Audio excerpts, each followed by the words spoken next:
É o relato dos discípulos no caminho de Emaús. Naquele mesmo dia, 2 deles estavam indo para um povoado chamado Emaús, a 11 quilômetros de Jerusalém. No caminho, conversavam a respeito de tudo o que havia acontecido.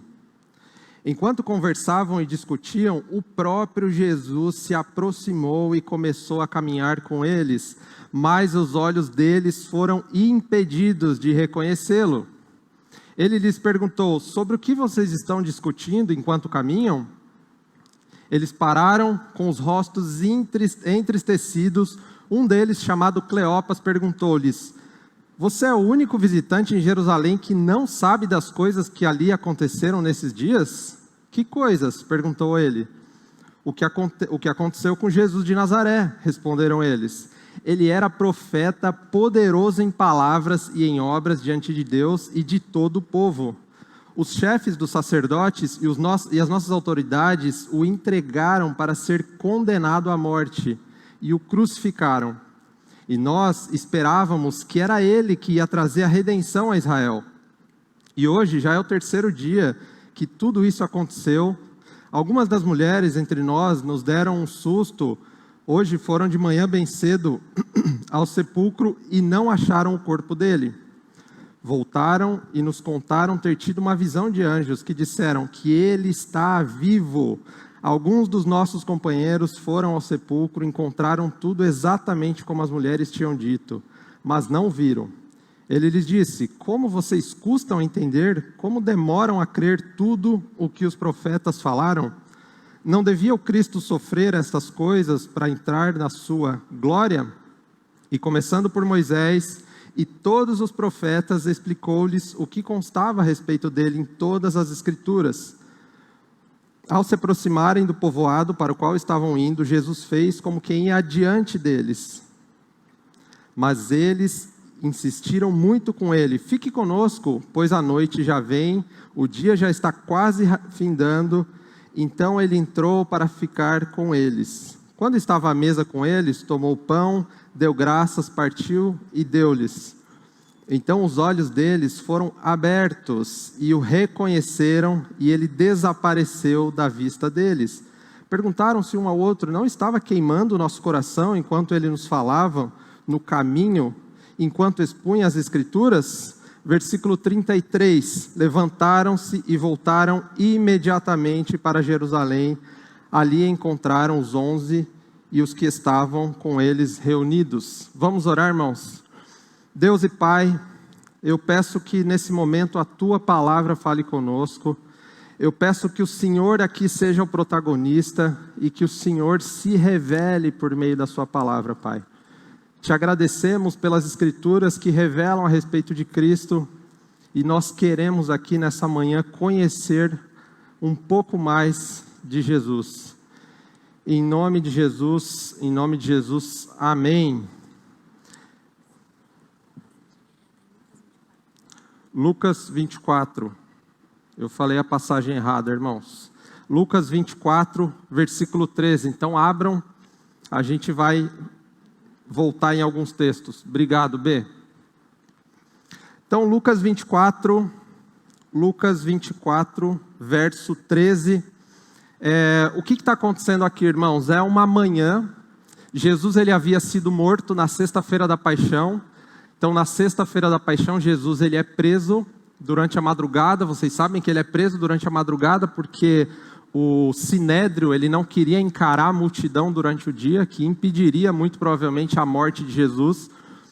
E na sexta-feira, então, Jesus ele é preso, ele é crucificado e ele é morto.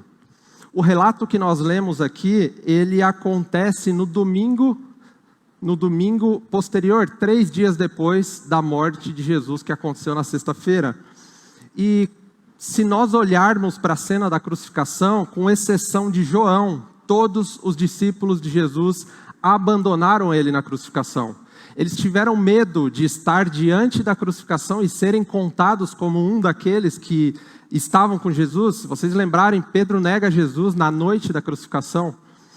Então, esse relato acontece e eles fogem então. Fogem porque eles estavam com medo da morte. E com medo da morte, eles abrem mão daqueles 3 anos que eles caminharam com Jesus, que havia feito promessas maravilhosas para eles. E nesse terceiro dia, então, Jesus ele ressuscita pela manhã. O texto vai dizer que algumas mulheres foram até o sepulcro, elas viram a tumba aberta, Jesus não estava lá, e elas tiveram uma visão. E aqui nesse relato que nós lemos, em Lucas 24, os discípulos, eles estão indo de volta para casa. Os discípulos no caminho de Emaús conta a história de discípulos que estão indo de volta porque acabou a temporada com Jesus. Jesus não era tudo aquilo que a gente pensou que ele fosse, então eles estão indo de volta. E é interessante que a Bíblia fala o nome de um deles, Cleopas. Ele não é um dos 12 apóstolos, mas a Bíblia separa, tem os 3 que eram mais próximos de Jesus, tem os 12, que eram outros próximos, tinha os 70 e tinha os 500. Esse Cleopas e o outro discípulo são provavelmente um dos 70, eles eram discípulos muito ativos de Jesus. É por isso que eles estão, então, muito desapontados. E o texto vai dizer, que nós lemos, que eles estão a caminho de Emaús, que é 11 quilômetros de Jerusalém. Provavelmente eles estão no final da tarde, caminhando para casa. Isso é se eles têm casa, né? Porque depois de um tempo, provavelmente abandonando seu ofício, sua casa, provavelmente eles estavam voltando para o desconhecido, sem tanta perspectiva do que iria acontecer. Então, no caminho, é muito interessante, porque no caminho o próprio Jesus ressurreto, eu fico imaginando o tanto de coisa que ele tinha para fazer depois de ressuscitado, visitar, e ele vai e caminha de forma oculta ao lado dos discípulos, se vocês perceberem aí no texto. E lá no versículo 27 de Lucas 24, Jesus começa a expor as Escrituras. Então ele começa a falar o que é que as Escrituras dizem a meu respeito. Jesus expõe as Escrituras e ele só é reconhecido lá no verso 30, no final, onde Jesus parte o pão na ceia e eles reconhecem Jesus, as escamas caem dos olhos deles, então Jesus desaparece e eles falam lá no verso 32, como é que o nosso coração não estava incendiando? Era o próprio Jesus que estava caminhando ao nosso lado.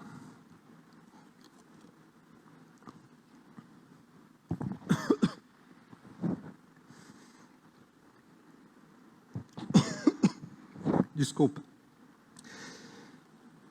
Então, irmãos, aqui no verso 24 ainda, nós vemos que os discípulos estão muito tristes por causa da morte de Jesus. Eles estão muito tristes. E se a gente pensar na nossa geração, século 21, um dos maiores problemas, eu fui procurar na internet, um dos maiores problemas da nossa geração, não é o primeiro, mas um dos maiores, é o medo da morte. É o medo de perder alguém, é o medo de a gente ficar sem alguém da nossa família ou alguém que a gente gosta. E nós temos medo da morte, muito provavelmente porque nós não conseguimos controlar o nosso tempo de vida, nós não conseguimos controlar quanto tempo as pessoas que a gente ama. Por exemplo, quando um pai perde um filho, ele sempre diz, eu estou preparado para ser enterrado e não para enterrar o meu filho, porque nós não estamos preparados para morrer. E para perder pessoas, se você acompanhou os noticiários essa semana, o Diego Maradona ele morre, e eu estava assistindo um programa ao vivo, os caras assim desmancharam ao vivo, e foi uma notícia que desabou a comunidade do esporte. Por quê? Porque a morte causa em nós uma tristeza profunda, nós não conseguimos controlar, e é por isso que a morte vem sendo um dos maiores medos. Mais do que isso, nós não gostamos de pessoas que falam constantemente sobre a morte. Eu não sei se você conhece alguém, mas a gente normalmente fala assim, a gente gosta de pessoas que falem sobre coisas boas, que elas são alegres. Tanto é que quando você passa por alguém e fala assim, e aí, tudo bem? E a pessoa fala, não está tudo bem, você fala, poxa vida, eu só estava passando. E aconteceu isso sexta-feira. Eu mandei um WhatsApp para a Elaine aqui do Louvor, eu falei, Elaine, tudo bem, eu já estava com a mensagem pronta para mandar, ela falou assim, boa noite, não está tudo bem. Eu parei, eu falei, opa. Eu falei, o que está acontecendo? Ela me explicou que estava com dor de cabeça e tal. Eu falei, eu vou orar por você agora. Depois eu falei o que eu tinha que falar, porque a gente é muito acostumado com oi, tudo bem, e passa correndo. Porque gente que fala sobre morte e fala sobre problemas, a gente não quer muito perto, né? Porque a morte faz mal para a gente não sabe lidar com isso. E o problema é que a morte, ela lembra para a gente que nós somos barro que anda. Nós somos barro que anda, nós não somos autossuficientes, a gente não consegue dar conta de nós mesmos. E a morte vem como um sinalzinho para dizer, ó, você é barro que anda. E é interessante como nós vemos tantos filmes que relatam sobre, talvez você tenha visto, filmes que relatam sobre super-heróis que driblam a morte, ou um é joia do infinito, outro é uma pedra que gera imortalidade. O tempo todo a gente está entrando no cinema, está ligando a TV, assistindo alguma coisa, e nós criamos cinema que dá a volta na morte. Por quê? Porque a gente não quer lidar com o fato de que nós morreremos. E a gente fica muito empolgado. Eu, por exemplo, sempre gostei muito do Hércules, quando eu era pequeno, quando eu era criança, porque ele não morria. E a gente gosta de super-heróis, a gente gosta de quem não morre. Só que a gente sai da sala do cinema, a gente desliga a TV e a gente se depara com uma vida que está o tempo todo falando sobre morte. E a gente fica, mais uma vez, entristecidos. Por quê? Porque isso é um choque da realidade. Nós não driblamos a morte. Não conseguimos. Mas houve um homem que salta na morte e sai ressurreto do outro lado. Houve um homem, Jesus, ele vence a morte, ele ressuscita no final de semana da ressurreição, ou no final de semana da morte de Jesus e da crucificação. Ele não termina com choro, ele não termina com morte, com sepultamento, ele termina com alegria, porque Jesus ressuscitou. E Jesus, ele é o único que ressuscitou. Jesus, ele ressuscita e o mundo inteiro entra em êxtase e fala, quem é esse cara? E é interessante, eu estava estudando sobre a ressurreição de Jesus e ela é inegável na história, irmãos. Não tem alguém que nega a ressurreição de Jesus na história, porque ele foi visto por 500 pessoas. Ele comeu com seus discípulos, ressurreto aqui na terra. Então Jesus, ele foi o único que saltou na morte e saiu vivo do outro lado. Nós não conseguimos fazer isso. Nós não conseguimos. Ele é Jesus, então. Jesus, ele é o ponto alto da história. Jesus é o ponto alto de toda a Bíblia Sagrada. Do Gênesis a Malaquias aponta para Jesus. De Mateus a Apocalipse também aponta para Jesus. Jesus é o ponto alto da história, ele é o prometido e ele é o que veio. Amém?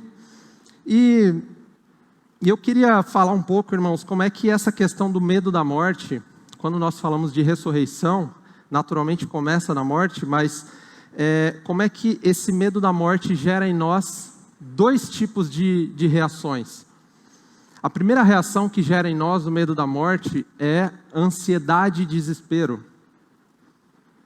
Por quê? Porque nós queremos aproveitar o máximo da vida. Já que eu vou morrer, eu preciso aproveitar a vida, eu preciso impressionar pessoas, eu preciso visitar o máximo de lugares que eu puder, eu preciso experimentar o máximo.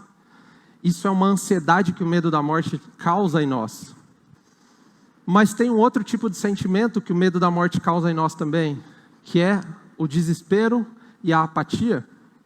Já que eu vou morrer mesmo, quer saber? Eu vou ficar aqui, vou pagar meus boletos, vou pagar a conta de internet e eu vou morrer mesmo, não tem nada que eu possa fazer, não vou servir ninguém, não vou abençoar ninguém. São as duas reações mais prováveis. E depois que eu li, ontem eu estava lendo, saiu uma notícia no tempo.com.br que fala exatamente sobre isso. Como é que a pandemia, ela está causando em nós esses dois sentimentos, ansiedade e desespero e apatia total. Mas eu queria olhar para o nosso texto aqui e tentar entender o que é que as Escrituras elas ensinam sobre uma dessas reações. O que é que as Escrituras ensinam sobre uma dessas reações, que foi a reação dos discípulos, e como é que o Evangelho de Jesus tem uma terceira via para a questão da morte. Amém? Olhem lá, por favor, no verso 19, a parte B e o 21, do texto de Lucas 24. Nós temos, um dos problemas é que nós temos expectativas erradas a respeito de Jesus. Olha o que diz o verso 19b. Ele era um profeta poderoso em palavras e em obras diante de Deus e de todo o povo. O 21, a parte A. E nós esperávamos que era ele que iria trazer a redenção a Israel. Irmãos, tem uma coisa muito interessante que esse texto ensina para a gente. As nossas expectativas erradas a respeito de Jesus fazem com que nós desistamos de Jesus. Foi o que aconteceu com os discípulos aqui.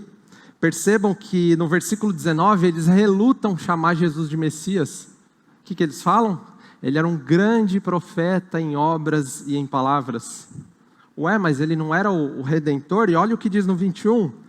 E nós esperávamos que era ele que ia trazer a redenção a Israel. Que redenção que eles estão falando? Eles muito provavelmente pensavam que Jesus ia ser um Messias que ia retomar a glória de Roma. Israel não ia mais ser perseguido por Roma. Jesus seria um Messias político. E ele não se torna um Messias político, ele morre. Então as nossas expectativas erradas, quando nós criamos expectativas, ou quando nós criamos uma versão de Jesus que se encaixa com aquilo que eu quero, quando eu crio uma versão de Jesus que é o amor do jeito que eu quero, quando eu crio uma versão de Jesus caricaturada, quando eu crio uma versão de Jesus fake, sabe o que acontece? Nós voltamos entristecidos de novo para casa. Por quê? Porque nós não conhecemos a verdadeira identidade de Jesus. Mas eu queria dizer que, irmãos, hoje aqui, eu acho isso maravilhoso desse texto. Hoje eu creio que Jesus, ele está colocando ao nosso lado aqui, e ele vai falar conosco, e eu quero que a gente ore enquanto a gente está estudando essa palavra, para que ele fale conosco e os nossos corações e as nossas vistas reconheçam que é ele que está falando conosco. Amém? Eu creio nisso, eu creio nisso. E Deus, então, ele usa, Deus usa muitas formas para falar conosco. Talvez você diga assim, eu estou orando para Jesus falar comigo tem tanto tempo e Jesus não fala comigo. Será que ele não fala ou os seus olhos estão com escamas e você não está conseguindo enxergar o que ele está dizendo? Porque aqui os discípulos estavam entristecidos, eles poderiam dizer a mesma coisa que nós. Eu estou orando há tanto tempo e Deus não fala comigo. E Deus fala conosco, irmãos, de muitas formas. Deus fala por meio de profetas, Deus fala por meio de pessoas, Deus fala por meio de um culto, por meio de uma música. E nós precisamos estar sensíveis para ouvir a voz de Jesus. Por quê? Porque Ele está caminhando conosco. A Bíblia afirma que Jesus está entre nós. A pergunta é, se Ele está entre nós, por que é que nós não o percebemos? Por que é que os nossos corações não são incendiados pela presença de Jesus? O problema não é Jesus, o problema são as nossas expectativas erradas a respeito dele. Nós achamos, talvez, que ele vai falar numa voz audível, mas ele está falando por meio do irmãozinho que está te recebendo na porta, ou do jovem que está aqui te recebendo hoje. E principalmente por meio das Escrituras. Então não adianta eu pedir para Deus falar comigo se eu não leio a Bíblia. Ele falou um punhado de coisa já. Falou um toletão de coisa. Aí você está pedindo para Deus falar com você. E os discípulos estavam então no caminho de Emaús, caminhando, e eles não reconhecem Jesus. E é interessante que nós ficamos entristecidos, irmãos, porque Jesus ele não faz aquilo que nós queremos. A gente age como crianças mesmo. Jesus não fez o que eu quero, então eu não vou servir, ou eu não vou, enfim. Ele faz aquilo que nós precisamos. E muitas vezes o que nós precisamos é de silêncio. Muitas vezes o que nós precisamos é prestar atenção nele, não é ganhar mais presentes e mais presentes. Porque é isso que nós, com o nosso pensamento imaturo, a gente acha que Deus está nos abençoando quando Ele nos dá presentes. Mas às vezes Ele está caminhando conosco, Ele quer falar conosco e nos dá uma alegria indescritível, e a gente está procurando alegrias que duram ali talvez 1 mês, 2 meses, 3 meses. Duram a próxima dívida. Mas Jesus, Ele fala conosco. Ele fala conosco e Ele convida para que nós sejamos parte do que Ele está fazendo na terra. Não é o contrário. Jesus, vem me ajudar nos meus planos. Não, essa oração está errada. A missão é de Jesus. A pergunta é, Jesus, como é que eu posso ser parte daquilo que o Senhor está fazendo na terra? Essa é a pergunta. Os nossos planos, eles são muitas vezes muito egoístas. Mas Jesus pergunta, Jesus fala com os discípulos e Ele explica as Escrituras para aqueles discípulos. Jesus explica, aqui aponta para Jesus, aqui aponta para o Cristo, aqui aponta para o Cristo. A Bíblia inteira aponta para Jesus. E é isso que Jesus faz, Ele explica as Escrituras. É por isso que estudar a Bíblia não é um ofício do pastor, é um ofício do cristão. É um ofício de todos nós. E aí que entra muita crise de fé, porque a nossa crise de fé não vem porque Jesus não está respondendo, não, mas porque a nossa versão de Jesus ou a nossa expectativa de Jesus não está nos agradando. Logo, nós entramos em crise. E a Bíblia revela exatamente quem Jesus é. É por isso que abrir a Bíblia tem que ser sempre um momento solene do nosso dia, maravilhoso. Caminhar com Jesus exige de nós que nós o conheçamos. Quais são as suas expectativas a respeito de Jesus? Hoje aqui eu queria que você pensasse sobre isso. Quais são as suas expectativas, irmão? O que é que você espera de Jesus? Quem é Jesus para nós? Quem é Ele? Nós o conhecemos de ouvir falar ou nós caminhamos com Jesus? A gente precisa pensar nisso. Então, quando nós criamos uma versão de Jesus, nós nos frustramos, e é muito curioso isso, que eu converso com... Tem muitas pessoas que acham que vão dar uma temporada da vida deles para Jesus. É mais ou menos assim, Jesus, eu vou te servir por 6 meses, eu vou te servir por 1 ano, depois eu vou cuidar das minhas coisas. Cara, tá maluco, não existe isso. Não existe isso. Não existe temporada de vida para Jesus. Ou você é um discípulo de Jesus e vive a missão de Jesus, ou você não é. Porque o que está acontecendo aqui no texto? Eles estão indo de volta para casa, só que a missão estava só no começo. Se você foi impactado pela ressurreição de Jesus, sabe quando que você vai parar de servir a Jesus? Quando você morrer. A nossa vocação como cristãos, ela não dura alguns anos. Pastor Ismael vai ter 70, 80 anos, ele não vai deixar de ser pastor, ele vai pastorear a família dele, os netos. A missão não acaba como um cargo. E talvez os discípulos tivessem entendido errado aqui, acabou os 3 anos, vou voltar para casa, vou ter que reconstruir. Não é uma temporada. E a minha oração é que nós sejamos aquecidos por Jesus. Aquecidos. A segunda coisa que eu aprendo aqui nesse texto, irmãos, Jesus, ele desapareceu da vista deles. E para onde ele foi? Para onde ele foi? Verso 30. Abram lá, 30 e 31. Quando estava à mesa com eles, tomou o pão, deu graças, partiu e deu a eles. Então os olhos deles foram abertos e o reconheceram, e ele desapareceu da vista deles. Jesus desapareceu da vista deles. Olha que maravilhoso. Eu estava lendo esse texto e eu lembrei de um testemunho que eu vi uma vez de um missionário. Um missionário, ele estava entre pescadores numa praia da América Central, pescadores analfabetos, e eles estavam lendo esse texto. E um deles leu e falou assim, e Jesus desapareceu da vista deles. Aí o outro falou assim, ué, para onde ele foi? Aí o outro respondeu, entrou neles. Irmãos, essa é uma verdade tão maravilhosa que às vezes a gente passa despercebidos. O que acontece depois que Jesus desaparece? O texto diz que eles vão imediatamente para Jerusalém. Imediatamente. A resposta mais maravilhosa que a gente pode olhar para esse texto é: onde é que Jesus foi quando ele desaparece?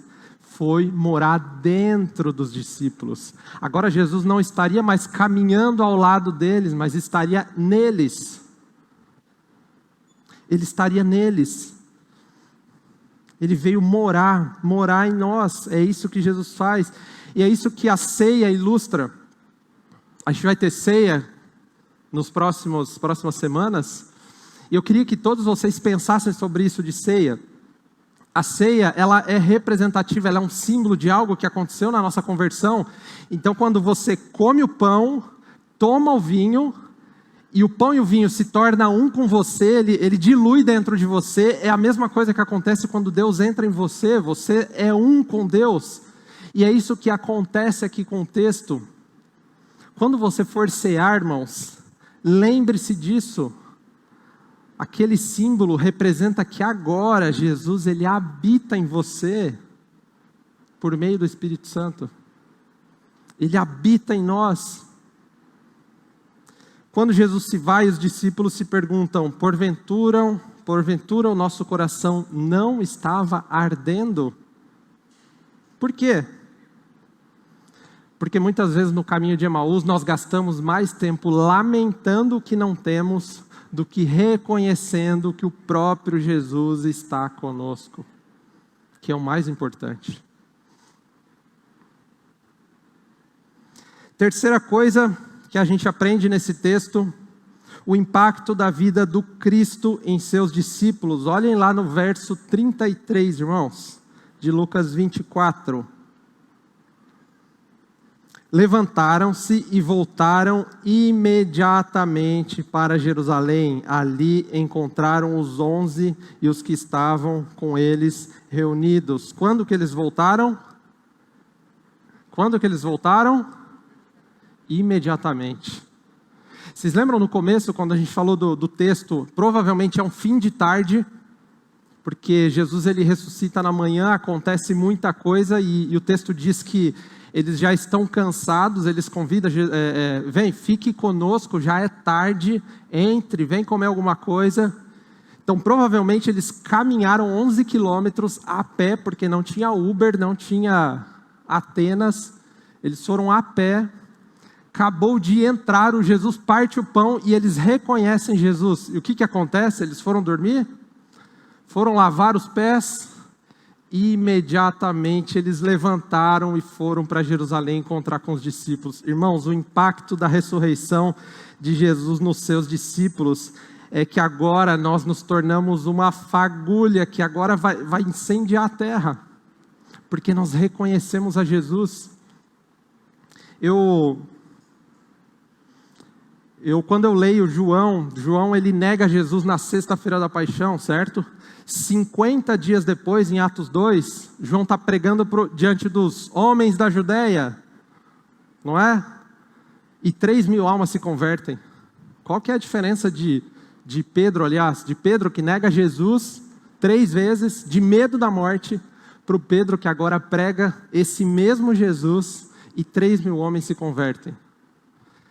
Porque ele foi impactado pela ressurreição de Jesus. Ele não conhece Jesus de ouvir falar. Ele caminha com Jesus. Ele tem Jesus nele. O Espírito Santo habita nele. Isso é maravilhoso. O texto diz então que a postura deles foi uma postura de coragem. Imediatamente, eu fico imaginando Eles reconheceram Jesus, eles falaram, caramba, a gente precisa voltar. Eu imagino eles voltando correndo para Jerusalém encontrar os discípulos. Por quê? Porque o impacto da ressurreição de Jesus nos seus discípulos é que agora eu sou parte de uma missão maravilhosa. Eu sou parte de algo, eu sou parte daquilo que Deus está fazendo na terra. Percebem que aqui não tem mais espaço para os meus planos. Deus, vem aqui me ajudar um pouquinho nos meus planos. Não, agora eles se tornam parte de algo incrível e maravilhoso do que Jesus começa a fazer por meio deles. Que Jesus, Ele nos encontre nesse caminho, irmãos. Que nós reconheçamos a Jesus, a voz do nosso bom pastor, quando nós a ouvirmos. Então, na cena da crucificação, com exceção de João, todos eles abandonaram Jesus. Agora, com exceção de João de novo, todos eles morreram, foram mártires. Eles morreram por amor a esse Cristo. Por quê? Porque eles foram impactados por essa ressurreição. Eles não tinham uma temporada de serviço. Eu vou fazer algumas coisas para Deus aqui, eu espero que Ele me abençoe. Não. Eu vou dar tudo que eu tenho para esse Deus, porque agora a minha vida, eu entendi que a minha vida só faz sentido se for para servir a esse Jesus. Não faz sentido. É por isso que a gente é tão grato quando Deus nos dá algo. Você fala, nossa, obrigado, Deus. Na verdade, sou eu que me dou para o Senhor. Por quê? Porque nós entendemos o impacto da ressurreição de Jesus em nós, em quem é discípulo de Jesus. E agora, quem recebeu esse impacto fala, eis-me aqui, Senhor, me envia. Talvez você tenha feito alguma oração mais ou menos assim, Senhor, qual é o meu propósito? Ok, eu entendi, agora qual é o meu propósito? Eu vou encorajar você a nunca mais fazer essa pergunta, porque Mateus 28, 18, Jesus já te deu o seu propósito se você é discípulo de Jesus. Qual é o seu propósito? Faça discípulo por todas as nações, batizando-os em nome do Pai, do Filho e do Espírito Santo, ensinando-os a guardar tudo que eu lhes ordenei. Nós temos uma missão clara em Mateus 28, 18. Esse é o nosso propósito como discípulos. Se nós fomos impactados pela ressurreição de Jesus, você pode ser parte, sim, daquilo que Deus está fazendo no mundo. Então, Deus ele está nos chamando para uma vida incomparável. Incomparável. Irmão, quando o irmão chegar na sua velhice, no final da sua vida, nada vai ser mais valioso do que olhar para trás e falar, eu vivi para esse Jesus que morreu, ressuscitou e agora Ele está à destra do Pai, Ele está me esperando. Não tem nada mais maravilhoso do que a gente terminar a nossa carreira dessa forma. Não tem. Não tem BMW que cubra esse prazer. Não tem faculdade que faça isso. Porque a nossa vida, agora ela foi impactada pela ressurreição de Jesus. Nada, nada, nada é tão maravilhoso quanto viver para Jesus. E nós precisamos, irmãos, desejar isso. Pedir para que o Espírito Santo fale aos nossos corações. Nós precisamos pedir, nós precisamos clamar a Deus para que nós possamos ouvir a voz dEle. Para que mais do que caminhar ao lado de Jesus, nós caminharmos com Jesus. Mais do que ver a Jesus e falar com Ele, é ser usado por Ele e ser habitação de Jesus. Habitação de Deus por meio do Espírito Santo. Nós precisamos clamar a Deus para que nós sejamos impactados pela ressurreição. E aí acontece algo maravilhoso. Nós nos tornamos testemunhas da ressurreição. Nós imediatamente olhamos e falamos assim, gente, o que é que eu estava pensando até esse momento? A ressurreição é a coisa mais maravilhosa. É a coisa mais maravilhosa. O mundo está cansado de ouvir falar de Jesus. O mundo quer ver Jesus. Ele quer ver Jesus em você, na sua casa. Não é entrando em controvérsias de textos bíblicos, não.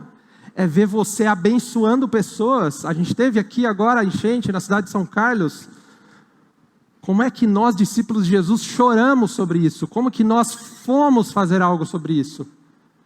É isso que o mundo quer ver. O mundo quer ver Jesus. Ele não quer só ouvir falar de Jesus. Ele quer ver Jesus. E a pergunta é, será que nós estamos sendo pequenos cristos? Porque é isso que acontece, impactados pela ressurreição. Agora, nós nos tornamos parte da missão de Jesus. E ser discípulos de Jesus, irmãos, não é vir à igreja. Nós estamos cansados de ouvir o pastor falar isso. Ser discípulo de Jesus não é ter uma carteirinha de membro. Ser discípulo de Jesus não é ser evangélico. Não, ser discípulo de Jesus é ser parte da missão de Jesus. Mateus 28, 18, marque, leia isso, viva com isso. Ser discípulo de Jesus é ser parte daquilo que Ele está fazendo, é ser, de novo, uma fagulha que vai incendiar a história. O que é que esses apóstolos iletrados fizeram pós-morte de Jesus? Eles incendiaram a Palestina. Por quê? Porque eles foram impactados pela ressurreição de Jesus. Eles não eram bons, nem um pouco. Eles eram pescadores. E é por isso que no discurso de Pedro eles falam assim, mas esse aí não é aquele analfabeto? É porque não é Pedro, é Jesus nele. Quando nós dependemos das nossas soluções, a gente falha. Mas eu encorajo você, então, a ser testemunha de Jesus em tudo o que Ele está fazendo. De novo, você tem um campo missionário tremendo na sua família. Você tem sua casa, você tem seu trabalho, você tem sua escola, campo missionário. Alguém falou para você sobre a crise mundial? Qual é a palavra de vida que um discípulo de Jesus, impactado pela ressurreição, falaria? Divórcio, o que é que um discípulo de Jesus impactado pela ressurreição falaria? Isso é o impacto da ressurreição, irmãos. Nós nos reunimos como igreja para nós nos encorajarmos para ir. A missão não é aqui. Aqui é preleção. Já viu futebol? Aqui é preleção. O jogo é ir, é na sua casa. O jogo é na sua escola. Nós nos encorajamos aqui e vamos. E para a gente concluir, irmãos, quem viu Jesus, ou quem vê Jesus e se torna discípulo dele, descansa nele. Ele não está mais correndo adoidado, querendo impressionar e ganhar o mundo, porque ele já ganhou a coisa mais valiosa que o mundo, ou que a história poderia dar para ele. Ele foi impactado pela ressurreição de Jesus. Imediatamente, eles voltaram para Jerusalém, para serem testemunhas. Eles não viveram na inércia, eles não viveram na apatia, eles voltaram para ser impactado pela ressurreição de Jesus. E eram os mesmos discípulos, eram os mesmos, morrendo de medo de ser crucificado junto. 10 deles morreram, muito mais dos 70 morreram, porque agora eles não tinham uma missão própria, eles se tornaram parte da missão de Jesus na terra. Então a oração é: Jesus, o que é que o Senhor está fazendo? Quero ser parte daquilo que o Senhor está fazendo nessa terra.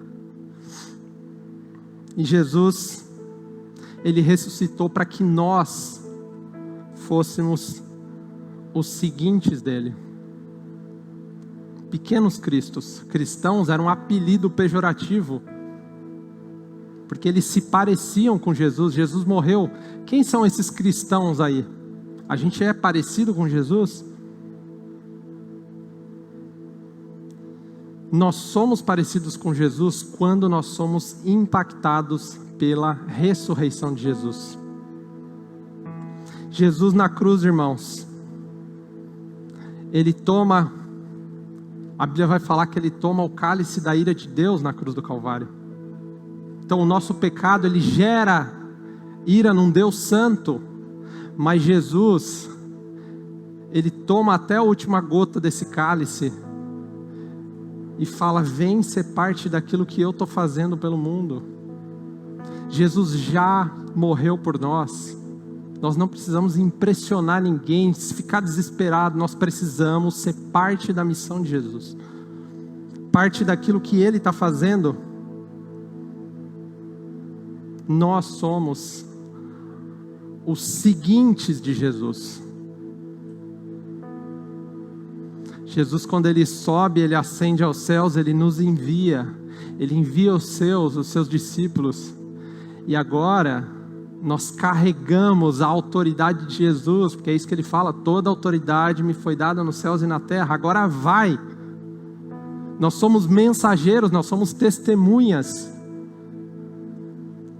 Já viram naqueles filmes antigos um mensageiro do rei? Ele vai chegando, as portas se abrem para ele, não porque ele é alguém importante, mas porque ele tem uma mensagem de alguém importante.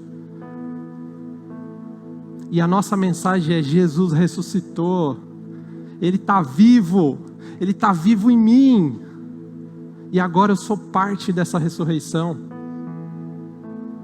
Jesus, Ele nos convida.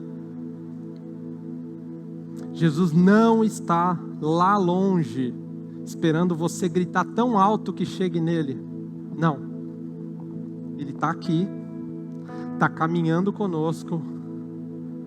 E eu quero que agora a gente faça uma oração, para que a gente peça, para que mais do que caminhar e estar ao nosso lado, que Jesus esteja dentro de nós, por meio do seu Espírito Santo.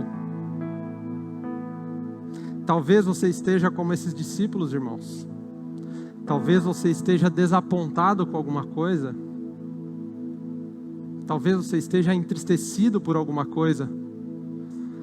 Mas eu queria dizer que a versão verdadeira de Jesus, que está nas Escrituras, Ele caminha com você e fala: vem comigo.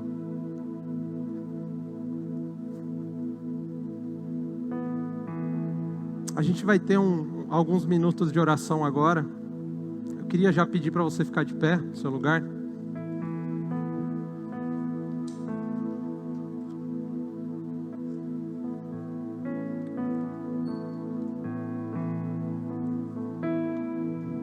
O impacto da ressurreição de Jesus não é uma temporada, irmãos. Não é. Nós morremos por essa missão. Os discípulos morreram por essa missão. O impacto da ressurreição de Jesus em nós causa em nós. Você fala assim: cara, como é que eu não vi isso antes? Foi isso que os discípulos falaram, né? Como é que o meu coração não estava pegando fogo? Ele estava falando comigo.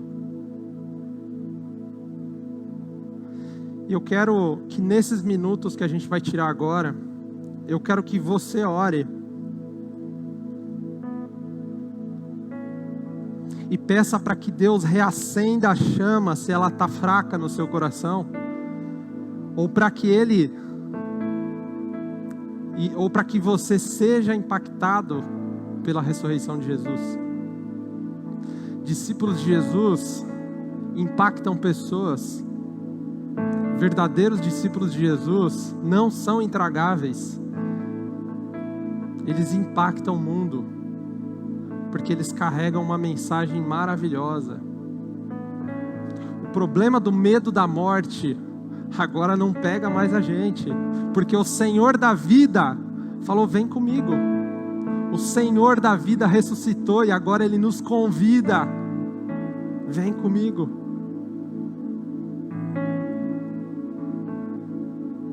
Vamos baixar as cabeças. Eu vou começar uma oração aqui, irmãos. E eu quero que vocês continuem depois por alguns minutos. E assim que o louvor começar a tocar, os irmãos fiquem à vontade. Deus e Pai, quão maravilhoso, Pai, é a Tua palavra, quão maravilhoso é a Tua ressurreição, Pai. Deus, eu peço agora que nós sejamos impactados por essa verdade, Pai. Eu peço agora para que nós sejamos inundados dessa graça do Senhor, Pai. Que a gente não consiga, Pai, não consiga viver de outra maneira, senão como testemunhas da ressurreição de Jesus. Deus, a gente sabe que isso é algo de fora para dentro, então é o Senhor que faz em nós. Então a nossa oração, Pai, fala conosco. Nós queremos ouvir a voz do bom pastor. Nós queremos ouvir a sua voz, Pai. Incendeia os nossos corações. Acende a chama para que nós possamos, Senhor, ser parte da missão de Jesus aqui na terra. Jesus nos convida a ser parte daquilo que Ele está fazendo, um plano de resgate, de redenção.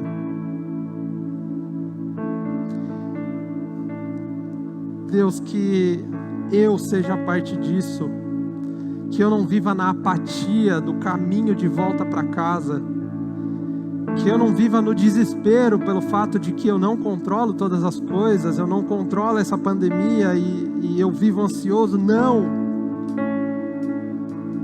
O Senhor é quem dá vida, o Senhor é quem tira a vida, o Senhor é quem nos dá esperança, o Senhor é o Senhor de toda a terra, o Criador. E se nós reconhecermos aí, se formos impactados por essa ressurreição, nós seremos testemunhas. Não por nós, não porque nós somos bons, não, mas porque o Senhor se revela por meio daqueles que o Senhor chama. Deus, nós teremos alguns minutos agora de oração, e eu peço que cada irmão que está aqui, cada pessoa que está aqui, possa, Senhor, pedir para que o Senhor entre no seu coração e incendeie, para que sejamos luz no mundo. Oremos.